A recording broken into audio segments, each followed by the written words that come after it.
here we go. Welcome to Friday. Welcome to the Aired Out podcast. The weekend is finally right here in front of us. I can see it. I can smell it. You got it. From Fly on the Wall Productions, live on Facebook and YouTube and streamed everywhere. You get your podcast live on the web, too. AiredOutVT.com. Birthdays on this 28th day of the month. Can you believe it? It's almost April. Sharon Bissell, Chris Putney, Emily York, Dick Powell, Joe Parks, Will Persons, Ron Edson was yesterday, which of course I forgot all about. Actually, wait a minute. Yesterday was yesterday Thursday? I was off yesterday, but I'm back. Winter weather advisory until 2 p.m. Sunday is, I think, when that winter weather advisory expires for mixed precipitation, 3 to 7 inches with ice accumulation. And the National Weather Service is in Burlington, is saying the advisory could be changing to a warning, and it's actually likely that it will. Tonight, it all starts tonight, yes, 8 p.m.-ish, with the heaviest snow and ice into the day on Saturday. Saturday, it continues heavy at times, and Sunday, things are going to wind down, but still additional accumulations can be expected. Monday, as we look ahead here, backside of the weekend and final day of March, showers and 57 degrees. Yes, Valerie. I'm early this morning, and I'll tell you why, because there's so much going on, and we're going to chat with Chrissy here in just a little bit. Chrissy Searles, who is helping to organize this big rally in Barrie tomorrow. We're going to chat with her in just a few minutes. But I don't know if you saw yesterday. This is This has exploded on Facebook everywhere. The VT Coyotes just made the announcement of their first official player on the roster for the team. It has been decided. The press conference is set for April 4th at the Barrie Auditorium. That's next Friday at 5 p.m. Jose Ortiz, welcome to the Coyotes. Welcome to Vermont. It is an absolute pleasure to have you as part of the Green Mountain State VT Coyotes. Where are you from? Tell us a little bit about you. Where are you from and all that good stuff? I was born in New York, raised in Philadelphia, basically all my life. You were quite the high school ball player, right? Yeah, I actually got my jersey retired in my high school. And my high school had over, 20 Division I players over the years. And it hasn't been around that long either. It's actually it's closed down now. But, it was a high school that was around probably like 10, 15 years. What happened after high school? I had a lot of Division I offers. I ended up tearing my ACL, which set me back. So I ended up dropping from a Division I athlete to a Division II athlete. I went to college. I ended up playing Division II. Then I transferred a couple times, transferred 2 times, and ended up going to a Division III school that was literally 10 minutes from my house, which is the only reason why I went there. But, I ended up liking the school, and I decided not to go back to the Division II level and just finish out my last 2 years of college playing at the school I was at, which was only 10 minutes. So it worked out for me. You traveled around the world playing basketball. Correct. This is how I pay the bills. This is how I make a living for myself. After college, I end up, making a highlight tape of my college season. I got lucky enough to get an agent, and he gave me my first opportunity in Mexico. I ended up going to Mexico. I ended up having a good season. From there, it was like a domino effect. I played one good season in Mexico, then other countries start calling me. That's just how it is. You have a good season, and word gets around town, and people start hearing your name, and other countries start seeing what you're doing because everything is posted online, so the numbers are there for you to see. And they just started calling my agent and started calling me. So from Mexico, my career just opened up, and I ended up playing in 10 different countries ever since. I'm seeing here the list. We got China, El Salvador, Nicaragua. Yeah, Nicaragua, Canada, Mexico, Puerto Rico, obviously the States. I went to Europe. I was in Germany. I've been around. I've been around. I was in Bolivia, Argentina. So I've been around. I've been around the block, as you can say. I'm guessing that this is kind of the inception of your professional basketball career. This is you're talking to a 10-year vet that's 34 years old. Will be 35 next season when the league starts. So you're talking to a veteran that basically the only thing I didn't do was make it to the NBA. I done played in all types of levels overseas professionally, from the high level to the low level. I done played in basically leagues that I already wanted to play in growing up. A dream of mine was to play overseas. It was never to play in the NBA. I just wanted to travel the world. I wanted to, meet new people. I wanted to get out of Philadelphia and see what the world had to offer. My dream growing up, literally since I was a kid, was to play overseas. And I figured, I had a 10-year career. This is my 10th year now. I already been to 10 countries. Obviously there's a lot more other countries I haven't been to, but I take my resume. And now you are headed from Philadelphia to the north. Yeah, I mean, Vermont is like a second home for me. I'm gonna give you a little history I got. Vermont actually, I was gonna go to Vermont in college. Andy is a childhood friend that I met playing basketball. I actually tried to get him to come to my high school, without even really meeting him in person, because just the numbers he was putting up was amazing. So I tried to get him to come his senior year. I met him his senior year of high school. Then, we ended up playing against each other, things like that. He ended up going to Vermont, I ended up going to school in Philadelphia. He was trying to get me to go to Vermont and play with him in college. It didn't work out, just like it didn't work out with him coming to my high school. And it's just crazy because I used to always go to Vermont every summer, just to visit him and just, have a couple friends out there that I end up, getting close with. So I was always in Vermont, and Andy has his tournaments that he runs. He's been running it for about 10 years now. I used to always go to his tournaments and play. It's a good tournament to go and compete. So Vermont is definitely like a second home. I'm not new to Vermont, and that's why I'm excited too, because I'm excited to go back to a place that I'm used to going. I haven't been there in a long time. Over like maybe 4 years, because of my crazy schedule going around the world. And, whenever I'm not playing, I'm just focused on being home with my family and kids, because obviously when I'm overseas, I'm missing that time of spending time with them. I don't get that with them. Yeah. FaceTime ain't the same in person. So, when I'm home, it's just strictly family, and then when I'm not home, obviously I'm working. So, I know Andy for a while, and I feel like, it's like everything comes to full circle. I was trying to get him to my high school. He didn't come. He tried to get me to his college. Unfortunately, I didn't go.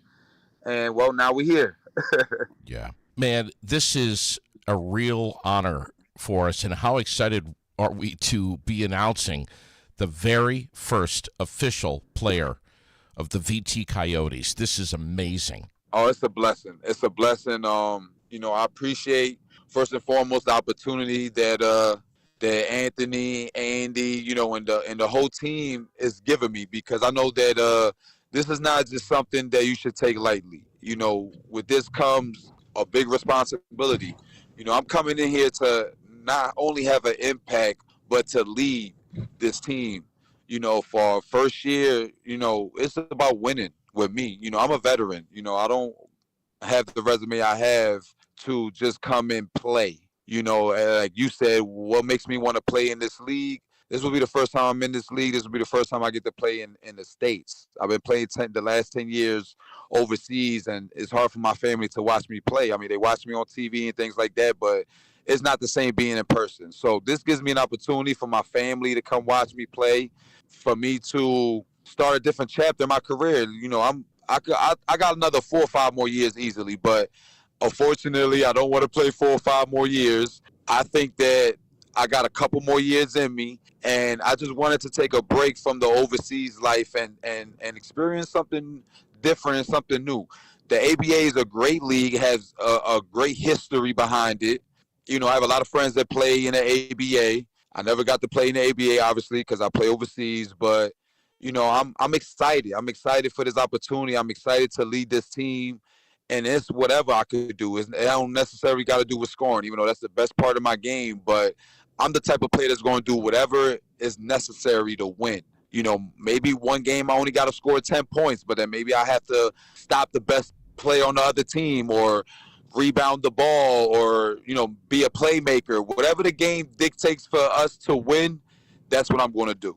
You know, and I'm excited. I can't wait. You know, I wish it was starting tomorrow, but I feel like it's going to be something good that's coming up. Jose, welcome to the ABA. Welcome to Vermont. I can't wait to meet you. I appreciate you, my brother. I can't wait to get this ball rolling. I can't wait to build this relationship with you. I know we're going to have, you know, a couple little things coming up in the future. So, I mean, it's going to be fun. We're going to have a ball. It's going to be a great season to remember. And, you know, we're going to enjoy ourselves. Thank you, brother. I appreciate you, man. You have a great day, man. And once again, man, thank you for this opportunity. What an honor to have him on. Wow. Man, I just I can't wait. And I know we went a few minutes early this morning to squeeze Jose on, but man, I can't wait to meet him. And do not forget, a week from today, the 4th, is going to be that press release at the press conference, I should say, at the Perreault Auditorium. It's going to be amazing. Shifting gears, we have a community rally that is going to be taking place tomorrow. I know that you have heard the CVMC support bargaining team on the air with me in the past. I think Zoe has been on with us in the past, but this morning, Chrissy Searles joins us. Good morning, Chrissy. Good morning. How you doing, JD? Doing very well. Listen, this is such an important event tomorrow. It takes place at noon at City Hall Park. This is an opportunity for our community to come out and wear some red and show their support for so many staff members up at CVMC. What's going on? What is this all about? So we have just, established our union in the past 6 months, and we're in the middle of bargaining still our contract and coming up with a fair contract. It's has to do with wages. It has to do with, livable wages. It has to do with safe staffing ratios, workplace violence issues. We proposed like having days off for when you've been experience violence at work, all these things. But we need the community support right now. Management still hasn't really met us where we need them to meet us. And so we're having a rally, and we'd love for everybody to come out and support us. This is not the first rally, right? No, we had a honk and wave up at the hospital. We've done several things. But this is That honk and wave, I wasn't able to be there for that, but I heard that it was tremendous. It was. We started the honk and wave for when they decided to shut down our inpatient psychiatry unit, which really stinks for our community members that utilize that. It's still really a hard pill to swallow because that's a lot more. Needed. Yeah, that's a lot more than it stinks. That's like really bad. That's super, super, super unfortunate. Absolutely. We have a lot of people that suffer from mental health in our community, and they need supports. And I never understood taking those supports away. Yeah. We had a good turnout. It's about wages. It's about safe staffing ratios. Yeah. I mean, listen, this is our hospital right here in our backyard. And yes, there's often some runs to UVM. There's often runs over to Dartmouth, but when there's a real serious problem, we need to stay right here in our backyard. Yeah. Yeah. And we need to pay people, livable wages. People are busting their butts and not making ends meet. If you have to scramble to be able to, I get that things are expensive, but if you're working at our community hospital, you should be paid accordingly. You're dealing with people's lives on a regular, and to not make enough and have to worry about where your groceries are coming from or whether to pay your power bill, whichever one's going to hold out, that shouldn't be a question. Green Mountain, what is it? The care board, right? Yeah, yep. What are they saying, Chrissy? I don't really get into a whole lot of stuff with the Green Mountain Care Board. It's more technical stuff, to be honest with you. I think they're, from what I've read, they feel that, we do deserve things, but they have a lot of information about the fiscal year budgets and stuff that I don't really have a lot of information on. I know that you've heard a lot of devil's advocacy here, that there's always two sides to the coin here. Yeah. And I know that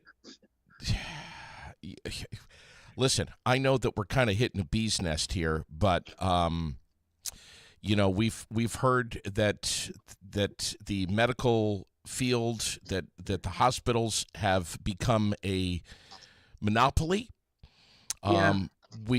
We've also heard that a lot of hospitals are struggling and closing. But we've also heard from a lot of people that just, man, it's like the price tag to health, if you're lucky enough to even get it, if you're lucky enough to get in the queue to go see a doctor, just the emergency room alone, Chrissy, has been revamped to what defines an emergency now, and we get patients are getting shifted around into holding areas and maybe even transferred to other hospitals. I mean, it's a little crazy up there. It absolutely is. It absolutely is. And when your presidents of your hospitals and directors are getting bonuses, and your hospital staff are drowning, there's a problem. Yeah. You know what I mean? So I think that we need to prioritize what's important here. Yeah. The burnout rate, people are burnt out because they're working, we work 12-hour shifts, and staff are they're tired. We've been really, really busy, and because staff are tired, because staff are burnt out, we have a lot of call outs because of that. People, they need to take care of themselves, but we don't have the staff, or and even like I told people, being appreciated goes a long way as well. Sure, it does. Getting paid for your service goes a long way, but in the end, we're all compassionate and love the job we do, and we love to take care of our community. I mean, we're all about our community. Sure. So yeah, some things need to change. We're asking for the public to be present tomorrow at 12 noon to come out and show support and wear red if you can, honk your horn, and if you can, get out of the car and get over and rub a shoulder against one of our healthcare workers right here in our community, and let them know that you support them. You're going to stand behind them. Yep. Yeah. Yep. Chrissy, thanks for coming on with us. I'm going to be paying attention to what you guys do, and you're always invited to hop on and share the airways with us. Always. Awesome. Thank you so much, JD. We all appreciate it. I can speak for everybody at our union. You got Thank it. you. You got it. Wow, what a morning. We're going to literally drop the clutch now and shift gears. This guy who is on your monitor right now did the unspeakable last weekend. He did something that I am not entirely sure, and you know, because you've been listening to me, you know that I am the furthest thing from an MMA expert. But I don't know if this has ever been done before, where someone has come out for a title fight like this for the Donnybrook Fight Promotions Professional MMA Championship and knocked somebody out, his opponent, Ryan Sanders, in a matter of not minutes, but seconds. Chris Perreault did just that Saturday night. And if you were not there, you missed a historic night inside the Barry Auditorium. The crowd erupted. It was electric. Everyone was out of their seat. I almost tripped over myself. Just could not contain the emotion of seeing what Chris had done. Welcome to the studios, my brother. I am so glad you're here. How's it going? Man, I'm doing well. Are you as stunned as everyone else? I was pretty stunned. It honestly didn't feel real for a little bit. I was like, all that time I put in, all that extra work, and yes, it was over in the blink of an eye. One of the things I was going to say to you this morning is, how much pain are you in? Are you limping? Are you walking around with bruises on? It never got to that point. No, I was fortunate enough not to get hit at all during this fight. I was expecting to get a little beat up, but it didn't go that way, I guess. Yeah. You have a lot of local fan favorites here, not just inside the Granite City MMA gym, but just throughout, and not just Washington County, but far beyond our borders of our counties here. You have really become a namesake for not only Granite City MMA and Donnybrook Fight Promotions, but in the Northeast, regionally. Chris Perreault has got his name etched in, man. You are literally kicking ass. How did you see any of this come? Was this a dream of yours? I mean, it's always been a dream to be at this level, but I honestly, it was about 3 years ago when I walked into Granite City MMA, I didn't know if I was really going to fight or not, and I didn't expect to be where I am today, but I definitely have put in the work and feel like I deserve it. Wait a second. How many years ago? It's probably been 3, maybe 4 years. That's it? Since I walked into Granite City, but I've been training my whole life, wrestling and stuff, and I've fought. It was 10 years ago. I did a couple fights when I probably shouldn't have been fighting. Just did it to do it. In a ring? In an organized event? Yeah. Okay. Dude, I got to tell you, man, there and Big Kenny has got me on camera just pulling my hair out, just screaming, what just happened? I said to him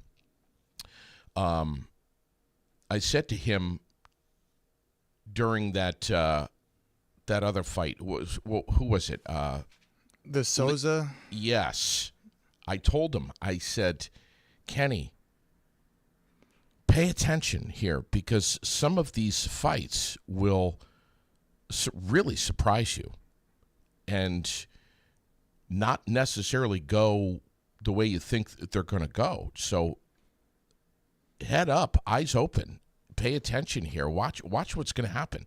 And that was before you even stepped into the ring. And what was it?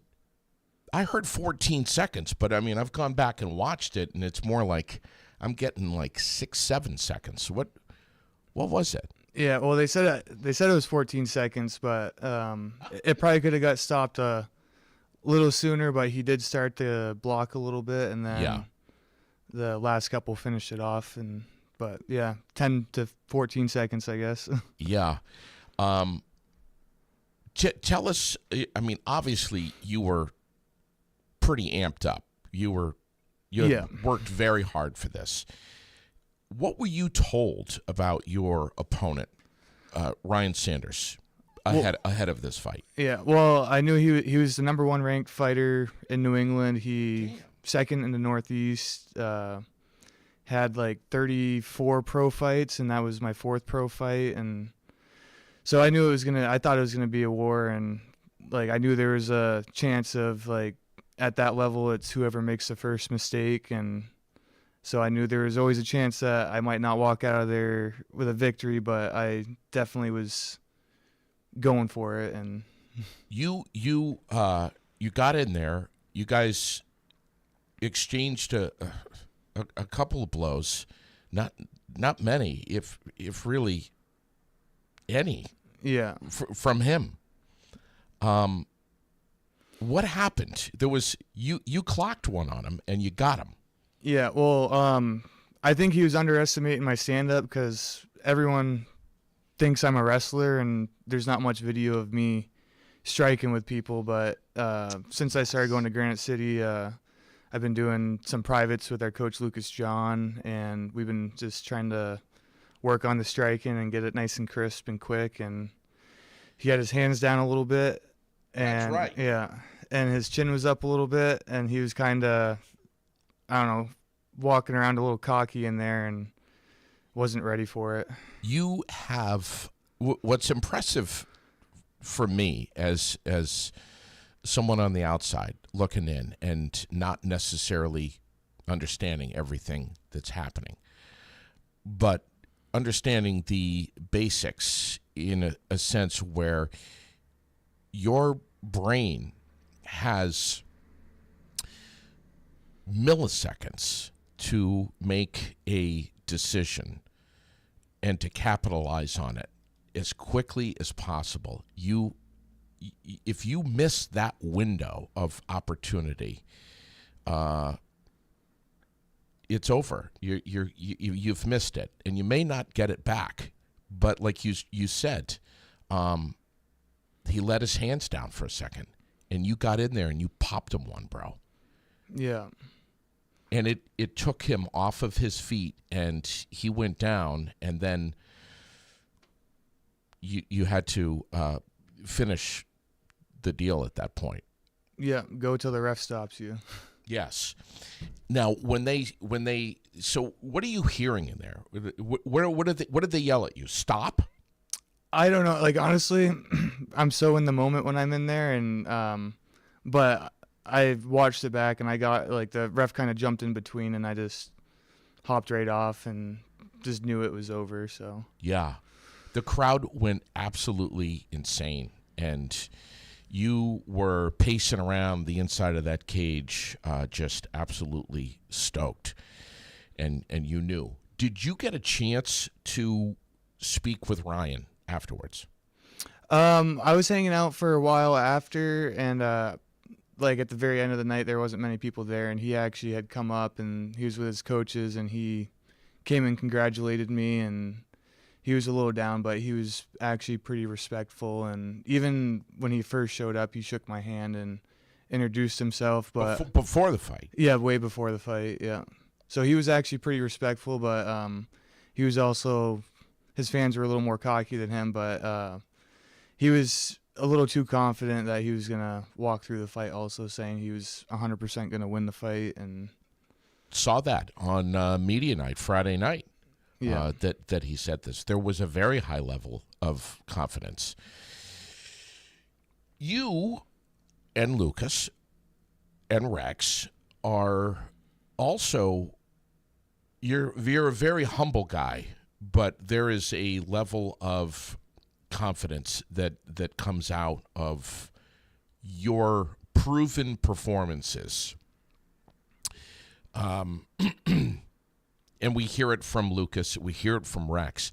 But is there something about you that says, if this guy from Bangor, Maine, who is so good, has such a great track record,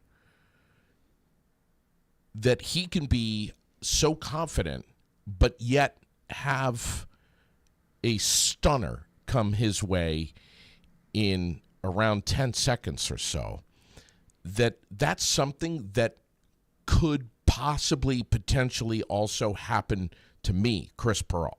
Yeah, well, honestly, way back in high school, I had a moment where I was a state champion wrestler, and I was doing a summer tournament, and it was like a round robin. I was beating everyone, and there was the worst kid in our bracket, and I went in cocky, and he ended up catching me and pinning me, and I learned then, like, you can't underestimate anyone, no matter what skill level, and it just happens to be he learned that later in his career, and I learned that earlier in my career. Wow. Yeah. So you're at peace with that. You have an understanding that there's a difference maybe between being cocky and or arrogant and also having a lot of confidence. There's a fine line between the two. Yeah. Yeah, I just know anyone has a chance, no matter what. Like, it's a fight. Anyone has a chance. It just takes one mistake. And did he speak with you at all about his mistake? He didn't say anything about his mistake. He just said that that was a hard punch, and he didn't say too much. Just congratulated me, but he didn't say anything about a mistake or. What could he have? I mean, you got him off his feet, and then you got on him and took care of it. But what could he have done differently so that that fight maybe lasted a little bit longer? Yeah, well, you can hear his coach in the beginning say, "Keep it tight," as in like keep a tight guard, keep your hands up, and he had them down a little bit. Like I wasn't even thinking like his hands are down. Like when we practice, we just drill, and build these reactions, and then I just reacted in there and saw it without knowing I saw it. Lucas is, he's always saying about you, and I don't want to speak for him, but he's very happy. He's very proud. But he also always has said about you, Chris just did what he trains to do. I mean, this is why you guys are in the gym as much as you are. You just did instinctually what you've been trained to do. Yeah. React quickly. Yep. My God, man. What happens with Ryan Sanders now? I don't know. He's at that, like, he's a little older. He was 37, so I feel like he doesn't have too much left in his career, but he was definitely still at a high level. Like, I don't think he was out of his prime or any of that when I fought him. Like, he was in great shape. He was fighting at a high level his entire career, but I don't know. I think that one might have humbled him a little bit and made him realize maybe it might be time to move on, but maybe not. We'll see. I think he loves fighting so much so that he'll probably step in there again and try and end on a good note. You think so? Yeah. You think there could be a rematch? I don't know if there would be a rematch, honestly. I'm trying to move on to bigger and better things, and I mean, if it happens, then it happens. But sure. I'm just trying to keep on climbing the ladder and seeing where I can get. But also training to prepare for the war, to be in that cage for a long time. What was it? 5-minute rounds? Yeah, 25-minute fight. Yeah. And then you see the people getting tired in their 6-minute fights before that, and after 1 2-minute round, and people are getting tired. So it definitely is. And I haven't had I'm pretty confident in my cardio, and I've been working on my cardio a lot, but I haven't had time to really see if how my cardio is because of the first round finishes. Sure. But I have overheard, and I've heard it out of the mouth of Rex and Lucas. That at some point you're going to get humbled, but I've heard these guys say it's too late. He's already humble. That's just who you are. That's just who you are as a man. Your personality. You're just a humble dude. You're full of respect. Now, when we get in the ring and we're gonna fight, we get in the cage. That's a whole different thing. You've got like some multiple personalities going on, bro. yeah. Jesus. Obviously, I want to know what's next for you. We're just waiting and seeing. Honestly, Rex is looking for some people, and then if we get like a right call from another promotion with a matchup that makes sense, we'll jump on it. But there is a chance I might be back in Barrie in June, but we'll see. We don't quite know yet, but I'm always staying ready. So I went to practice that following Monday and just won't stop. Wow. June 7th. Yeah. Battle in Barrie 17 at the Barrie Auditorium.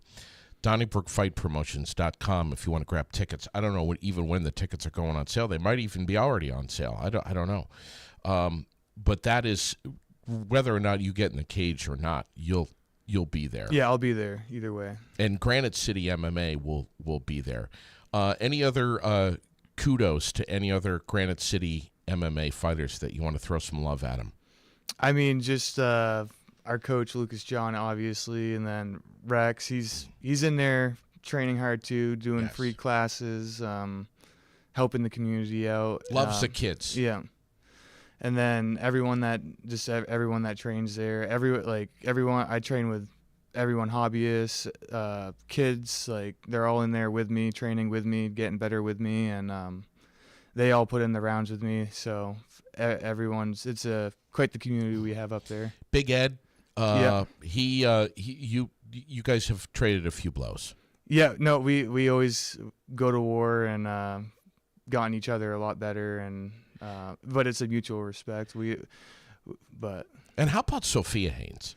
She's gonna make it fire. She's definitely got a great skill set for the amount of years that she's been doing it too, and she'll go in there and she'll fight with the big boys and hold her own. So I saw her fighting with Matt not too long ago, her brother. What did Sophia say to you after? I don't know. There was so many people that came up to me after, but everyone congratulated me. Sophia actually made cookies for the team, and so I got to eat some cookies and stuff after. They were pretty good. And what did you do afterwards? Went back to the gym with the team. We all got pizzas and stuff, and honestly, someone offered me a beer, and I grabbed a soda because I've just been craving junk food and soda ever since. Good man. Yeah. Good man. I love the fact that you guys regroup afterwards, regardless of what happens in the cage, back at Granite City MMA, and you all come together as a family and talk about it and celebrate and talk about what could have been better, what was fantastic, because a lot of you just aren't old enough to get out to a bar, and for Lucas to say, hey man, this is part of our tradition. We're getting a couple of pizzas. We're going to go back to where it begins for all of us, our facility, our home, what we're most familiar with, and sit around and chat as a family without having taken a night off. A well-deserved night off without training to do that. I think that's really cool. And I Yeah. think that says a lot about Lucas. Yeah, yeah, we go there win or lose. Like we had another teammate fight that night, Quinn Smith, and he's an absolute animal. And he had the roughest fight camp you could possibly have, and took on one of the toughest opponents you could possibly take on last second. And he was beating the crap out of him. Just made a couple little mistakes, but he's at that young age where he's gonna. Now is the time to learn those mistakes, and he has a bright future also. That fight, Quinn, by the way, he looked amazing. I mean, he looked like he was in top shape, Yeah. physically and mentally. Yep. What happened with that fight? Well, I ended up watching it back, and he was out wrestling the guy, even doing really good with his striking. The guy was like a top-notch striker, and the guy had just won a title for the NEF like a couple weeks before that, and so it was honestly like a fight that no one would really take on. And Quinn, his second fight, was just like, I'll do it because he wants to be at the top, and he showed that he's already at that level. He just needs to work on a couple little things. He was doing really good, just was a little too fast-paced. Once he learns how to relax a tiny bit, he's going to be deadly. Do you amen. I was just going to say, I mean, watch that name because I can't wait to see him come back. Yeah. I just can't wait to see him back in the cage. Do you get a chance to chat with Quinn about this, or do you leave that up to Lucas to talk about, to analyze his performance? I mean, our coach, I'm sure they've already talked about it. I haven't talked with Quinn too much about it, but he would definitely talked with our coach, and our coach Lucas is gonna definitely work on what he needs to work on. Like he does that with all of us. He finds the things we need work on, and then he will do what he can do to fix it. Yeah. Huge respect for Lucas and the way he gets. I got to say it because that's what he does. He gets in your head and makes sure that you understand how serious this is. And it's not just your training at Granite City MMA, but also outside of the gym, in your life, the decisions you make, on what you eat, what you drink, all of that. Yeah. It's mental tough. Yeah, we can always call him. Like, honestly, that night I wasn't feeling that good from the food I was eating, and I had called him at midnight, and he picked the phone right up and gave me some recommendations, and ended up getting through it and feeling better the next day. You guys have took a little trip down to Massachusetts not too long ago. Yeah, I think that was September. Yep, September. What happened? That was supposed to be my biggest test before the Sanders fight, but I took on. He was a little older, but he also had over 20 pro fights. He was a 4th-degree black belt in Brazilian Jiu-Jitsu. I think he was even like a world champion at some point. And Unreal. that was supposed to be my biggest test, and I went down there and ended up getting it done in the first round. Minute 28. minute 28 or 38. Minute 38 or something like that. Yeah. How did you beat him? That was TKO. We ended up going to the ground, and I ended up trapping his arm and just throwing punches where he couldn't block, so he couldn't really move, so the ref had to stop it. Is there any part of you that is disappointed that you didn't get a chance to utilize what you have been training so hard at Granite City MMA to do? Your fight camps and weeks and weeks and weeks, months of training and hard work where you got a great shot in and you won the fight, and that's remarkable. But is there any part of you that was like, oh man, I just wish that I could have won it maybe a different way, maybe after a couple of rounds of a war. Yeah, well, I mean, I prefer the quick and easy ones, but I know at some point there is going to be a war in there, and it's bound to happen. Not everything's going to go the way it's been going, but I'm ready for a war. And even in the amateur career, that Kenyon Moore fight, that one was a 5-round war, and like that one was pretty grueling and tiring. So I showed that I can pull it out when I'm as tired as possible, and I've been in the deep waters before, and so. Yeah. Is cardio really king? Yeah, that's honestly like, if I had to have one fear in there, it would be getting tired during a fight. It's not about getting knocked out. Like, honestly, that stuff doesn't hurt with adrenaline, but the worst thing is getting tired. And like, because I've been tired in the past, like with wrestling and stuff like that, and it's embarrassing if you can't finish a fight or if you lose a fight because of cardio. That's it's embarrassing. It sucks. Everyone watches you, but yeah, cardio is king. Where'd you go to high school? I went to St. Johnsbury Academy. Okay. And graduated there 2012. Okay. And you were a pretty accomplished wrestler. Yeah, well, wasn't my freshman sophomore year. I didn't place at states. I wasn't I was okay, but I wasn't that good. And then I was fortunate enough to have like an amazing wrestling coach, Mike Verge, and he pushed us and got me to do it like year round. And once I started doing it year round, I went from not placing the first 2 years to becoming a 2-time state champ. So went from not placing to winning states just with hard work and dedication. Any siblings? Yeah, I have 3 brothers and 1 sister. The sister's the oldest. I have an older brother that I work with right now.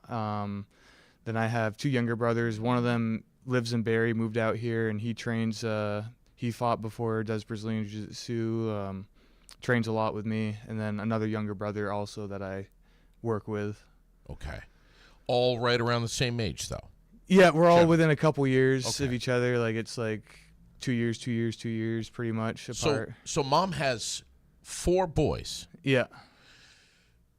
Tell me about some of the fights you got into as kids. I mean, it was when we were younger, we definitely fought a lot. We weren't much of like fist fighters like we do in MMA and stuff, but we used to hate each other. Obviously, that's sure. Like how most kids are when they're younger. But we all get along great now. But yeah, we fought all the time and probably drove our parents crazy. But it was quite hectic. The ER knew us pretty well. Really? Yeah. So obviously fists have flown. Some fists have flown, but sometimes the ER things were just from doing stupid kid stuff. Shit. We grew up on a horse farm with a bunch of horses and just had a lot of stuff we could do with running around on the big property. Trying desperately to get hurt. Yeah. Yeah, understand. Riding the bull. Sometimes. Oh yeah, absolutely. Did you? We had a little bull, and we would hop on it sometimes.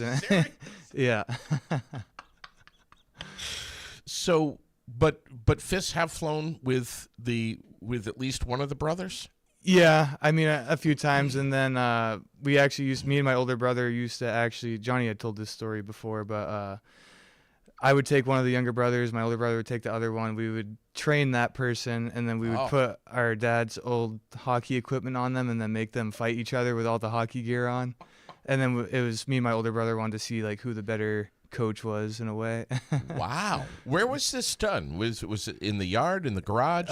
In the yard, sometimes in the house, but yeah. Your poor mom. God Yeah. damn. Having to deal with that shit. Yeah, no, we definitely probably drove them a little crazy, but they've been there through it all and supported us all the way through it. So wow. Now, did you ever get into a fight in school? No, I never was like. There had been times me and my friends would get together and we would like box each other with boxing gloves, and none of us knew what we were doing. We all thought we knew how to fight, but in reality, if you don't train, you don't know how to fight. But This is true. I wasn't much of a fight. I was honestly the quiet kid in school, and didn't really talk too much. I kind of hung out with my friends and stuff like that, but I was never starting stuff or trying to fight people or Running your gums. No, yeah, never running my gums. You never got in a fight in the hallway, out in the yard. No, I've yeah, no, yeah, Unlike Rex. yeah. Unlike Rex. Unlike Rex. What about a bar fight? Not really. No, there's always been like I don't know, the drunk stupid arguments and stuff Sure. like that, but no, not much of a fighter. Was just a wrestler. Wow. What do you like to do in your life? I know you work hard. I know you're pulling yourself away from your job to be here this morning. What do you like to do? You're engaged. Yeah, recently engaged. Congratulations, man. Yeah, thank you. But we like to do a lot of outdoor stuff. Me and my fiance, we go on a lot of hikes. We bring our dogs for walks. Right at the quarries. The quarries are an awesome place to go Yes. take your dog for a walk. Millstone? Yeah, where the frisbee golf is. Oh, yeah. Yeah, we go to those trails like almost every day, but except for a few here. But just like enjoying the outdoor weather, and now that it's getting nicer out, we're definitely gonna do some more things. Camel's Hump, maybe at some point this summer? That's on the list. That's one we want to do. We actually did, it was Mount Mansfield last year, and Yes. I ended up going to practice. My fiance wanted to leave earlier so that we could kind of get it done. And I was like, oh, we'll go after practice. And we ended up hiking it. And then we got stuck up. We were at the top when sunset started, and we ended up walking down the entire Mount Mansfield in the pitch black. Okay, so I've done that on Campbell's, but not on Mansfield. So no headlamp or anything. Just our phones, just our phone lights. Yeah, that works. Yeah. What else do you like to do? I don't honestly just hang out with like a big family person. If I have a chance to go see my family, I'll go hang out with them. But mostly just outdoorsy stuff and practice and work. And you work very hard. Yeah. Very, very hard. Yeah. You have worked for Barstow Construction for a long time. You and Ed and everybody, you guys are all tougher than nails, man. I can't believe you're out there framing shit up in a snowstorm and stuff. I mean, it's impressive what you do. Yeah. But you know, one of the last times I stepped foot on one of your job sites, you and Ed were there, and both of you, mainly Ed, buffoon. You know, saying, yeah, we're out here working really hard, and when the day is over, we're gonna meet back up at Granite City MMA and beat the shit out of each other. Yeah. It's a never-ending cycle of work, practice, and then not much free time. But when I get free time, I try to take advantage of it. But especially during fight camp, there's always the unseen things that people don't know that we're doing. Like I'm always trying to do extra workouts, running on the treadmill, doing privates with our coach, just nonstop work to all for one moment. Yeah, isn't that something? You and Lucas and Rex and Kendra and Sophia and everybody else, you guys are so good with welcoming kids into that gym and just mentoring them and showing them what they can do with their bodies, and that they don't have to aspire to be a champion in the ring. Yeah. But to learn the skills on how to go through life knowing how to protect yourself and get away from a bad situation. You work with these little kids just like everyone else does. Yeah, I've been starting to do wrestling practices from 10 to 11 on Saturdays. So if people want to do some MMA wrestling, I'll be there, and me and my brother uh, teach everything we got. But yeah, no, it's quite the community. We're all trying to welcome new people. Like, anyone's always welcome, and no matter if you're just a hobbyist, you want to get a workout, or if you want to be a champion, everyone's welcome, and we welcome everyone with open arms, and trying to get as many people in there as we can. Now, let's talk about, first of all, Rex was not able to be here today. He's up at the hospital getting a prostate exam. So, Rex, did you do like Rex, like within the hour after the Battle in Barrie, eat 6 pizzas and then get in the sauna and sweat it all out? No, but this whole week I kind of been pigging out because I was on a strict diet for a while, so I've been taking advantage. This is my cheat week, so taking advantage of my cheat week, and then it's back to the grind of trying to eat healthy again. Right. Rex's phone was exploding on Sunday morning, day after this fight, this Battle in Barrie 16. People wanting you.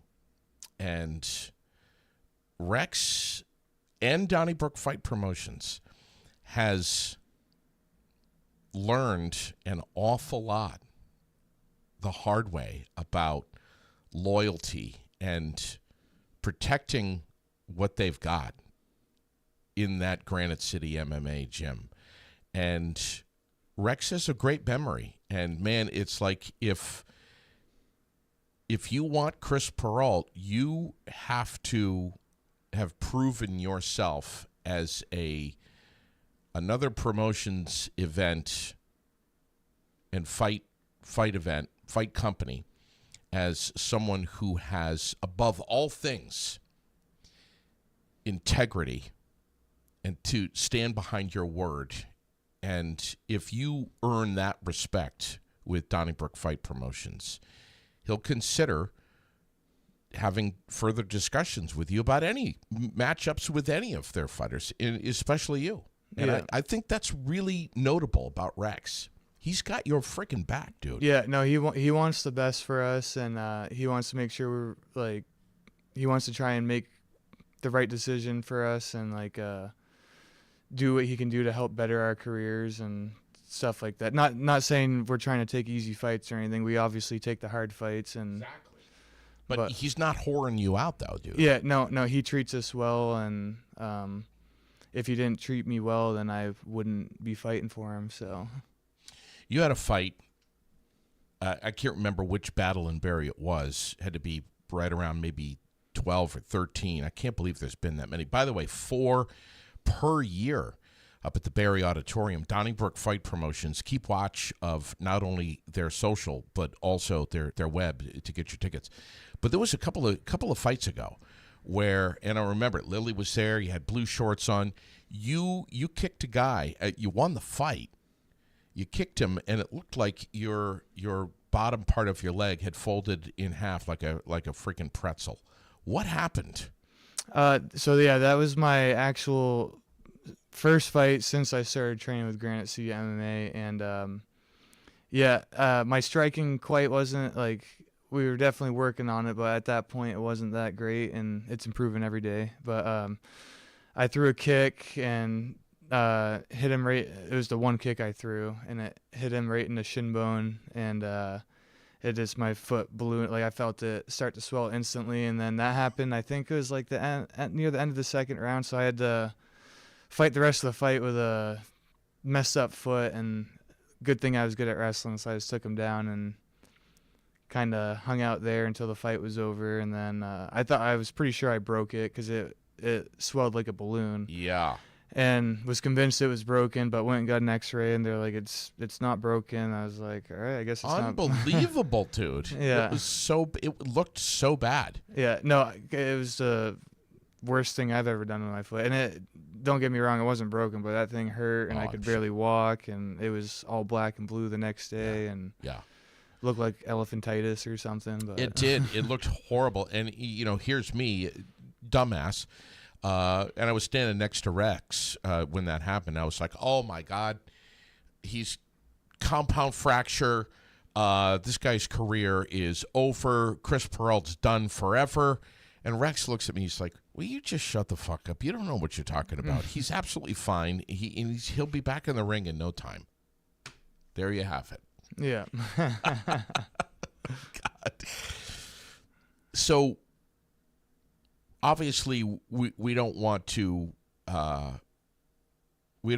necessarily imply that you're going to be back in the cage for the Battle in Barrie 17. Yeah. But there's a possibility, and we're going to patiently take a step back and wait to hear from Rex. Will that also be a 170 MMA title?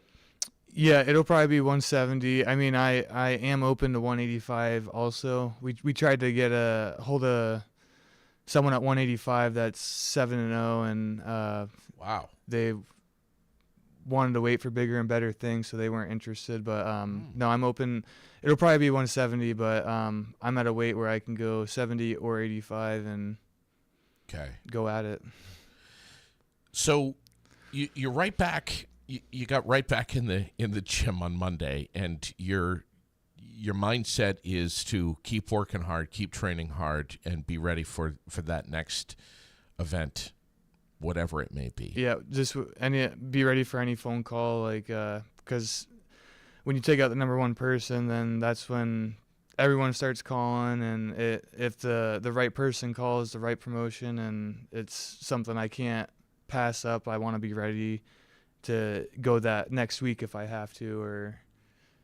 And what was Ryan Sanders' record at that point before he fought you? He was 23-11, and there was only one other person to ever knock him out, and it was someone that's currently in the UFC. So he's definitely not known for getting knocked out. So who is that in the UFC? Michael Venom Page, MVP. Yeah. Wow. But he did it in 10 seconds. I did it, so he's a little better than me, God, I guess. Please give me a break, dude. Jesus. You're just what was another fight that you really enjoyed rewatching last Saturday night? In addition to Quinn. Well, when I was getting ready for my fight, obviously the Quinn one, but the one right before me, the co-main, I was on stage kind of watching, and then I was like not sure how long it was going to take, and I was like, oh, I guess I'm up pretty quick because there was a nasty head kick knockout in the first round. And yeah, that one was probably I haven't watched all of them, but that, from what I hear, that was probably one of the better moments of the night also. Jeez, dude.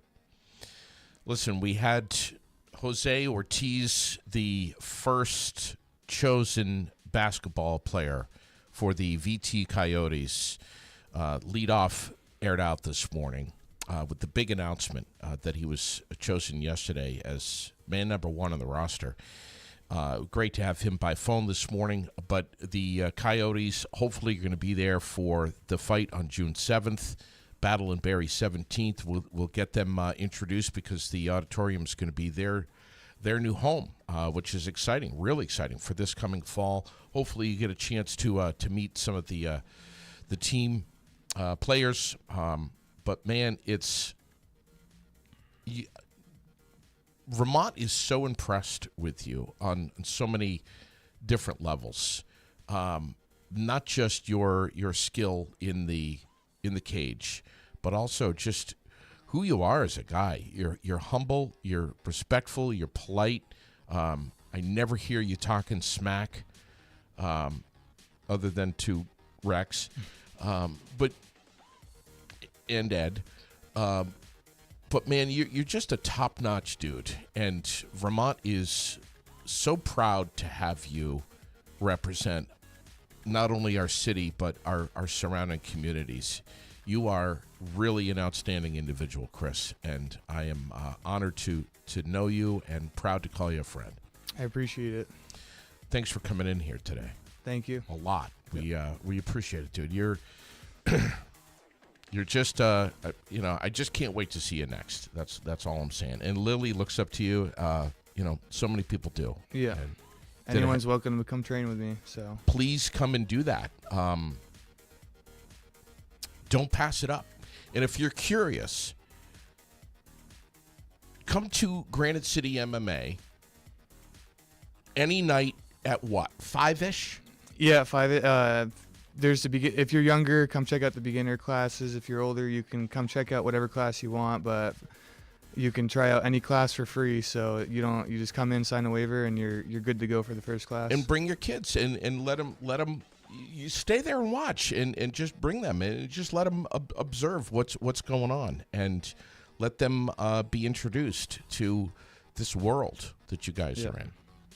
It's awesome, dude. Thank you again so much for coming in, brother. Thanks for having me. All right.